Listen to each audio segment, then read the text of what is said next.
हे सृष्टि के संचालक त्रिदेव, इस संसार की रक्षा के लिए आपने मुझे चिरंजीवी होने का वरदान दिया है, किंतु आज वही वरदान मेरी माता के जीवन रक्षा के लिए बाधा बन गया है। आपके द्वारा दी हुई सभी शक्तियों को त्यागना चाहता हूँ। हे देवों, आपने मेरी विनती स्वीकार नहीं की, इसलिए मुझे आप सबकी शक्तियों को स्वयं ही त्यागना होगा।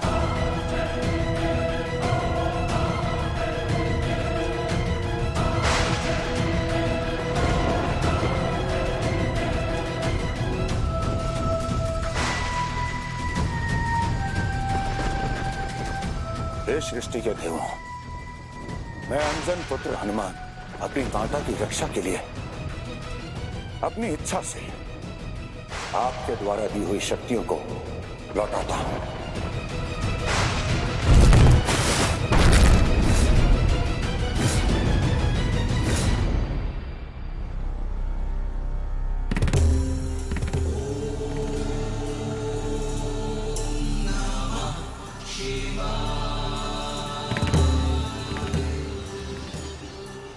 हे महादेव, मैंने सदियों से आपकी आराधना की। आपके ही आशीर्वाद से रुद्र अवतार हनुमान ने हमारे गर्भ से जन्म लिया। क्या इस दिन के लिए महादेव? एक माता अपने पुत्र को जीवन देती है, परंतु हमारे रहते हुए हमारे पुत्र का जीवन संकट में कैसे आ सकता है? इसलिए महादेव, हमें शक्ति दीजिए, हमें शक्ति दीजिए महादेव।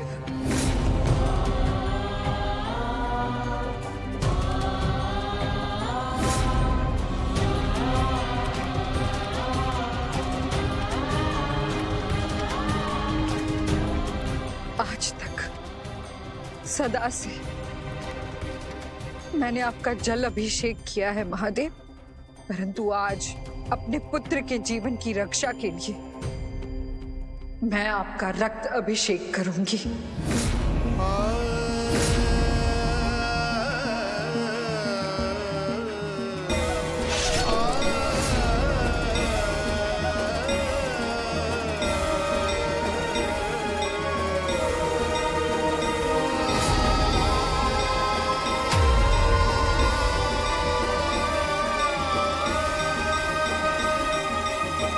प्रियतमा, पुत्र मोह में माता पुत्र से अधिक बलवान हो जाती है। इससे पूर्व कि देवी अंजना कोई शक्ति धारण करे, उन्हें यहां ले आओ। ऐसा ही होगा पेतराज।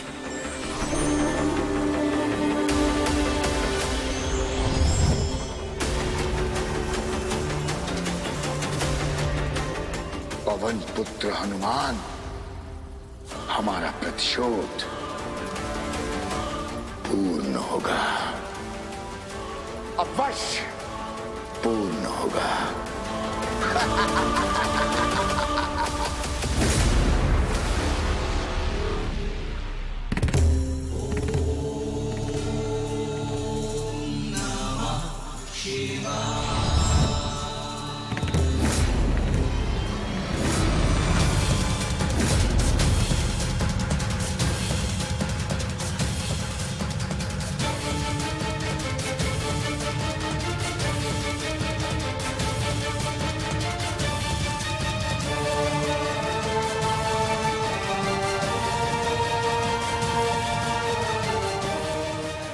पुत्र माता का रक्षक बना हुआ था, किंतु अब हम माता को पुत्र का रक्षक नहीं बनने देंगे।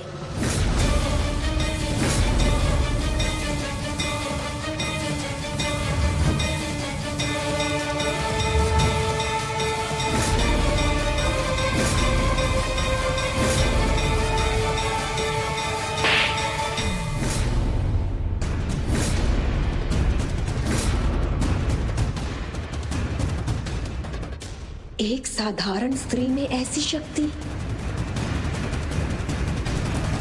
इस संसार से प्रेतों को हमेशा के लिए मुक्त कर दो। मैं प्रेतराज को वचन दे चुका हूँ। तुमने वचन अपनी माता की वजह से दिया था। यही माता तुम्हें उस वचन से मुक्त करती है और आदेश देती है इन प्रेतों को इस संसार से हमेशा हमेशा के लिए समाप्त कर दो। जय हनुमान।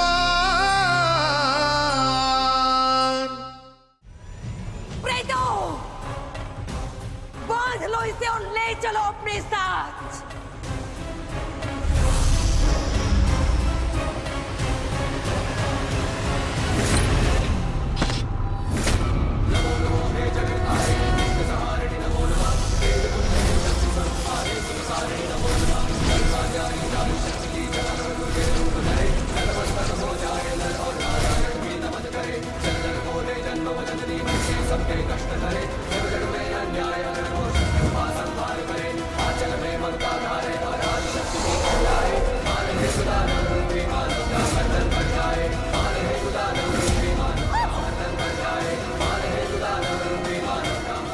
माता कभी साधारण स्त्री नहीं होती। यदि उसके पुत्र पर संकट आए तो वो स्वयं भी संकट मोचन बन सकती है। मेरे प्रेम के कारण मेरे पुत्र के हाथ बंधे हुए थे, परंतु अब मेरे ही आत्मबल से तुम लोगों की ये प्रेत लीला समाप्त करेगा मेरा पुत्र।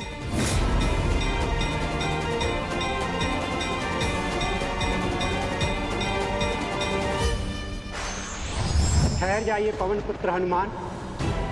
आप केवल पुत्र नहीं, इस संपूर्ण सृष्टि के रक्षक हैं, इसलिए आप हमें अपनी शक्तियां नहीं लौटा सकते।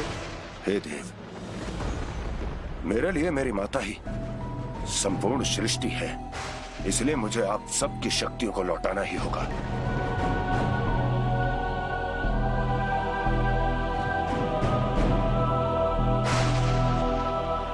रुक जाओ पुत्र।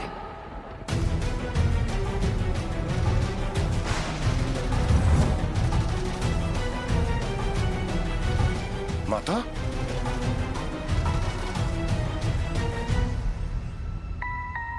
ये वही प्रेतनी है जो बार बार मेरे शरीर पर अधिकार ले रही थी। अब देखो, ये स्वयं मेरे अधीन है।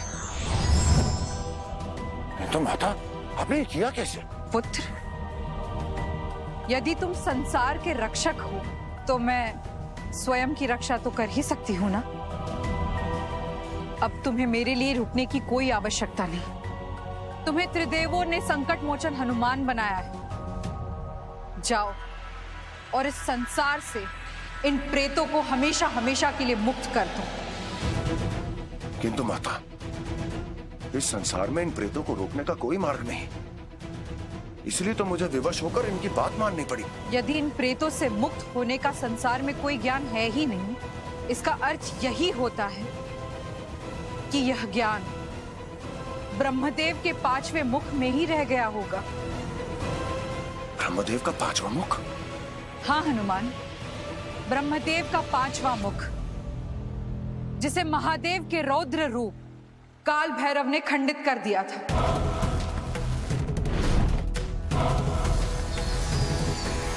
रुकिए ब्रह्मदेव। ब्रह्मदेव, मुझे क्षमा कीजिए, परंतु आपके इस 5वें मुख में काम का वास हो गया है। ज्ञान के साथ साथ इसमें अधर्म का वास हो गया है। संसार की रक्षा के लिए मुझे अपने त्रिनेत्र की अग्नि से इसे भस्म करना ही होगा। शिवाय शिवाय नमः शिवाय, शिवाय शिवाय नमः शिवाय, शिवाय शिवाय नमः शिवाय। किंतु माता, अब तो बहुत देर हो चुकी है। मैंने प्रेतराज को वचन दे दिया है। तुमने प्रेतराज को वचन अपनी माता की वजह से दिया था। अब यही माता तुम्हें उस वचन से मुक्त करती है और आदेश देती है कि जाओ और महादेव के रौद्र रूप काल भैरव और ब्रह्मदेव के 5वें मुख को ढूंढकर इन प्रेतों को इस संसार से हमेशा हमेशा के लिए समाप्त कर दो। माता के आदेश से बढ़कर हनुमान के लिए कुछ नहीं। माता, मैं आपकी आज्ञा का पालन अवश्य करूंगा। जय श्री राम। जय श्री राम। हनुमान, तुमने अपना वचन तोड़ा है हनुमान। इसका दंड तुम्हें अवश्य मिलेगा। अब यदि तुम उस काल भैरव के पास पहुंच भी गए तो हम तुम्हें वापस लौटने नहीं देंगे। ये प्रेतराज का वचन है। आ रहे हैं हम, आ रहे हैं।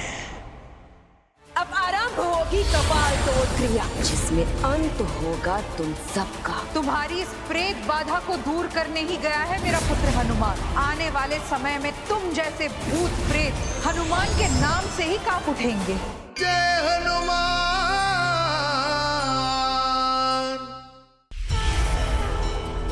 माता ने कहा था कि प्रेतराज की मुक्ति का मार्ग ब्रह्मदेव के 5वें शीश में है। अतः मुझे काशी जाना होगा, क्योंकि वहीं पर वो घटना हुई थी और वहीं पर ब्रह्मदेव का 5वां शीश खंडित हुआ था। जय श्री राम।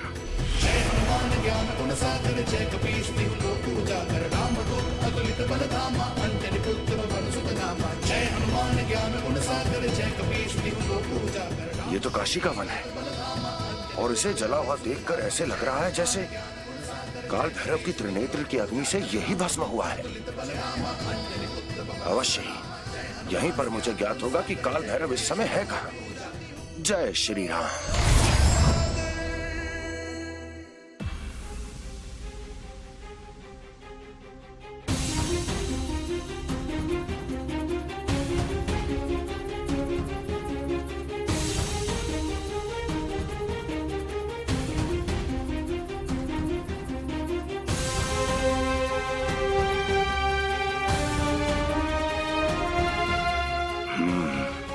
इस जले हुए वन को अवश्य ही किसी विशेष द्रव्य से बुझाया गया है, क्योंकि जब ये घटना घटी थी तो गंगाजल का इस संसार में अवतरण तो हुआ नहीं था।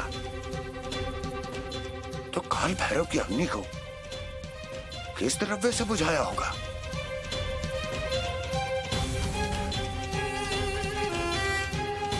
महादेव की अग्नि को जो शांत कर सके ऐसा इस संसार में कौन सा द्रव्य है, मुझे देखना होगा। जय श्री राम।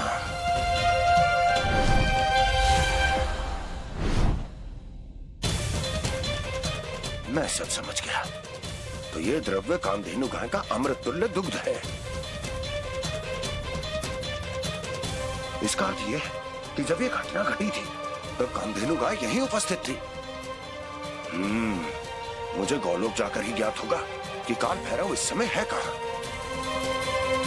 जय श्री राम।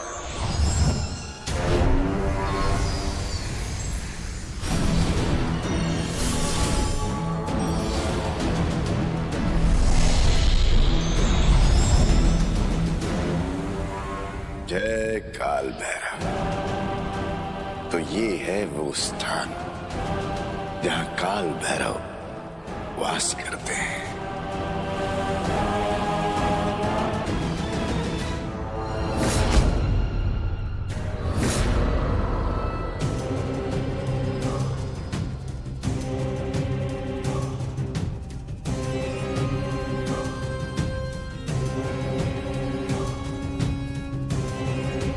प्रेतराज, प्रेतराज रक्षा कीजिए हमारी। इस माता की शक्ति से बचाइए हमें, प्रेतराज। प्रियतमा, प्रियतमा, चिंता मत करो प्रियतमा। हम आपको अपनी शक्तियां प्रदान करते हैं।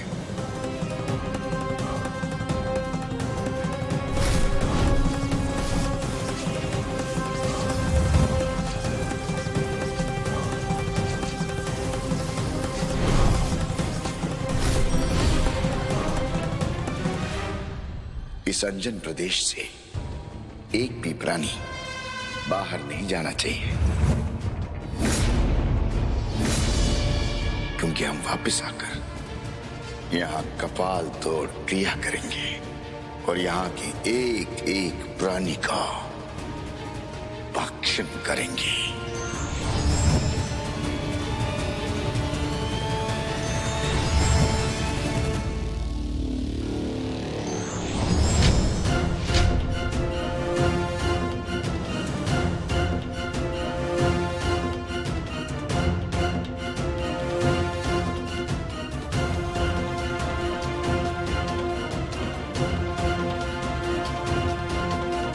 हे देवी कामधेनु, मुझे आपकी सहायता की आवश्यकता है।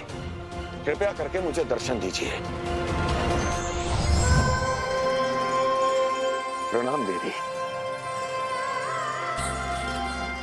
हनुमान जी, मैं युगों से आपकी यहाँ प्रतीक्षा कर रही थी। युगों युगों से? इसका अर्थ यह है कि विधि के विधान में मेरा यहाँ आना नियत था। हाँ हनुमान जी, आप जिस समस्या के समाधान के लिए यहाँ आए हैं उसका हल आपको मेहंदीपुर में मिलेगा। मेहंदीपुर? किंतु देवी,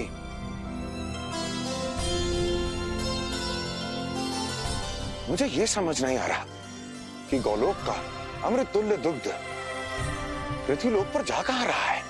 हनुमान जी, दूध की ये पवित्र धारा मेहंदीपुर में ही गिर रही है।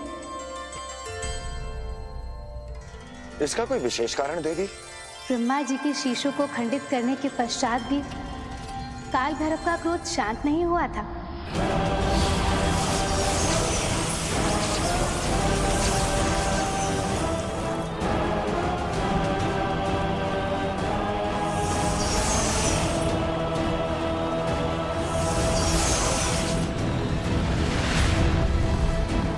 गुरुदेव, ऐसे तो काल भैरव की अग्नि में संपूर्ण संसार जलकर भस्म हो जाएगा। हमें उन्हें रोकना होगा। काल भैरव की इस भयंकर अग्नि को केवल गौलोक का पवित्र दूध ही शांत रख सकता है।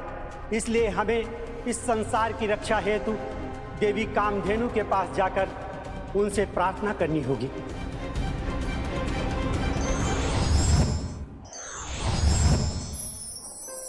हे देवों, आप निश्चिंत रहें। गौलोक की ये पवित्र दूध की धारा काल भैरव के क्रोध को सदैव शांत रखेगा।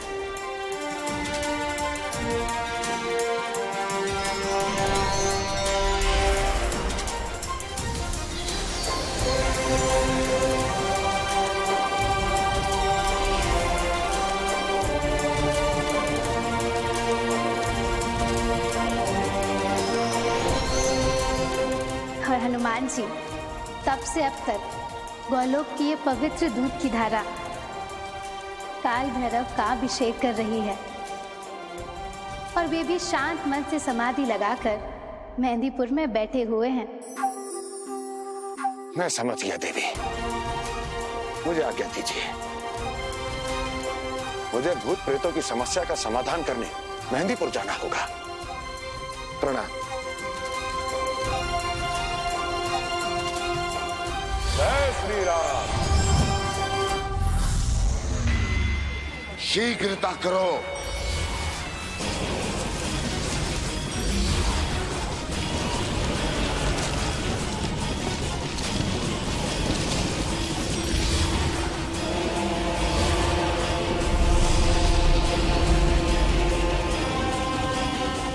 मिल गया हमें महाकुंभ। काल भैरव हम आए। अंजना, अब तुम्हें ज्ञात होगा अंजना कि मातृ शक्ति और देव शक्ति से भी बड़ी होती है प्रेत शक्ति।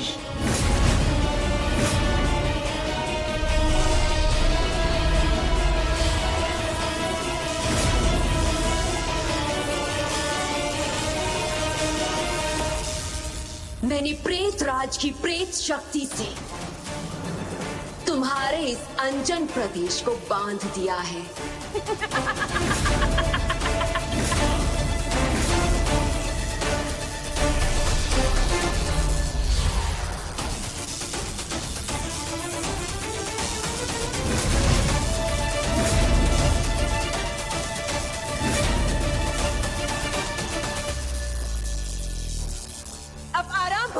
कपाल तोड़ क्रिया, जिसमें अंत होगा तुम सबका। तुम्हारी इस प्रेत बाधा को दूर करने ही गया है मेरा पुत्र हनुमान। और देखना, आने वाले समय में तुम जैसे भूत प्रेत हनुमान के नाम से ही कांप उठेंगे।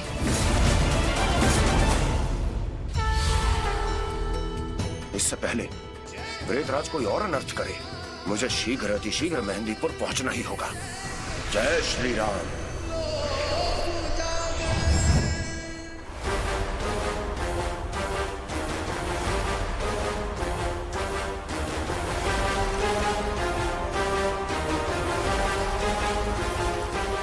काल भैरव का क्रोध इस बहती शीतल दुग्ध धारा के कारण शांत है,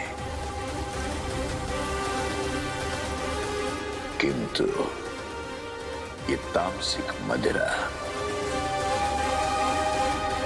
इस शीतल धारा को दूषित कर देगी।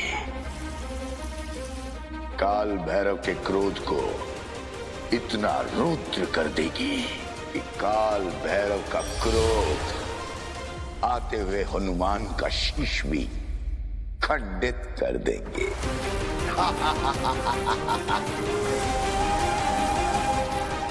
जय तामसिक काल भैरव।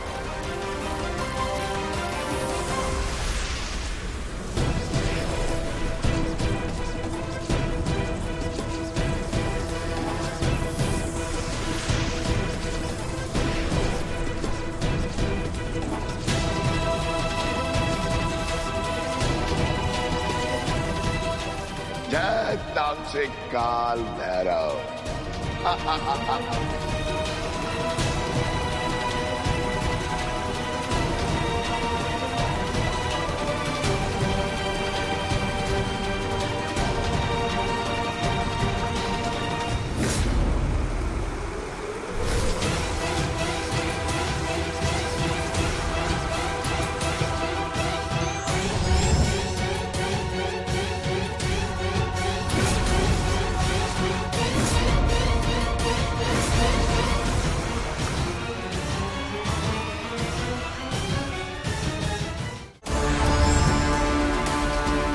भयंकर अग्नि को रोकने के लिए मुझे लेना होगा अग्नेश हनुमान का रूप।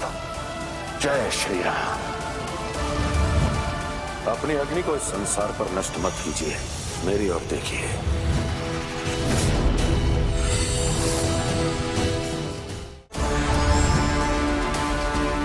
भयंकर अग्नि को रोकने के लिए मुझे लेना होगा अग्नेश हनुमान का रूप। जय श्री राम। अपनी अग्नि को इस संसार पर नष्ट मत कीजिए, मेरी ओर देखिए।